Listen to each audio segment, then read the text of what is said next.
half to get the win. It was really a tale of two halves. The first half, I thought, both teams very efficient offensively. Second half, both teams were outstanding at the defensive end. Disappointed offensively there in the second half. I thought just, we tried to hit a lot of home run plays. We took some tough twos off the dribble, contested, and had, obviously 10 or 11 turnovers there that really hurt us in the second half. But, credit to Middle Tennessee. I thought they were very good, very physical defensively. For us, I'm disappointed in the loss, but couldn't be more excited about our team. I think we're going to have a really good basketball team this year. You're talking about that second half where it seems like you guys kind of didn't go through the motions of the offense. A lot of guys just taking shots, not really passing the ball. What went into that, and how did that change? Well, I thought they did a good job in their denial defense. They put some good pressure on us and forced us, into some tougher plays. But again, I think that's where we've got to be a patient team, move the ball, all right, get multiple reversals and get some easier shots.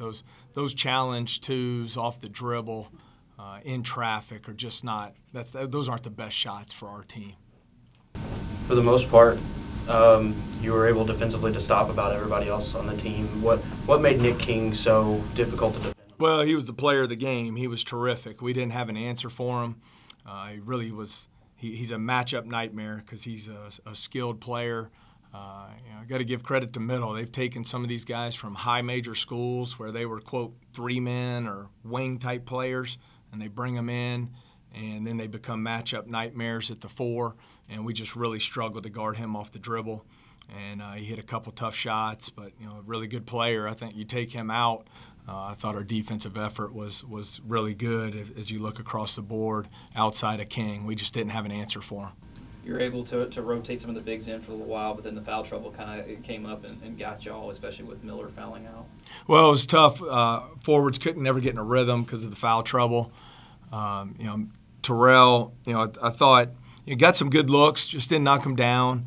But you mentioned it, the foul trouble was tough on us up front, but I thought we got good minutes from Anthony and Breon off the bench as well to help pick up the load there.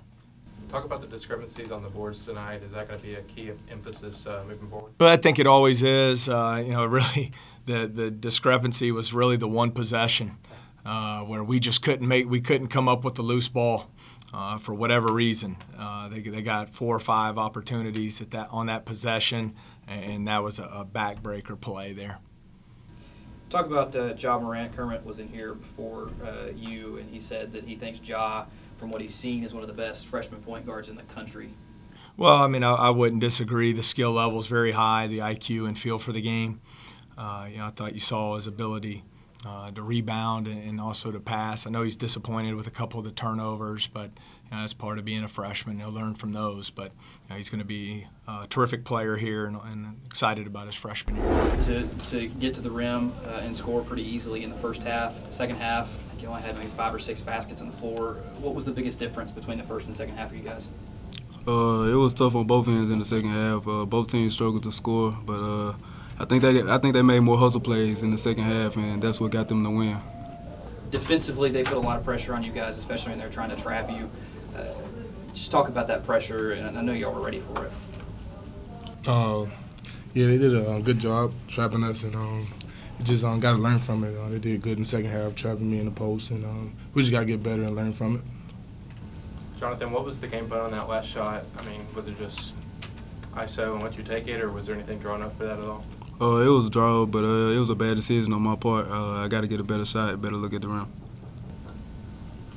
Jalen earlier this week said that figured that it would be a battle on the glass. That would be kind of the big issue tonight. You guys got out-rebounded 38-29. How do you guys fix that between now and the rest of the week and moving on through the season? We just got to compete in practice and things like that. We just got to rep it out.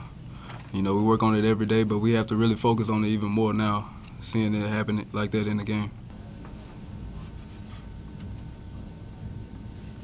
Guys like Ja and Anthony, a couple of those younger guys, the new guys, played really well at times tonight. What did you guys see out of them playing against a really good team like MTSU? I feel like they can help us down the stretch during the rest of the season. I like that Ja and Anthony came in and had a good impact against a very good team. I feel like they're going to help down the stretch a lot. You got into foul trouble and eventually fouled out. How frustrating was it, especially in the second half, picking up, I think, 4 fouls? Yeah, it was very frustrating. I didn't even know I had 4 fouls when I fouled out. I didn't know until the lady said it. I had 5. From a defensive standpoint, you guys really shut down everybody for middle. But what made Nick so tough to stop, just off the dribble?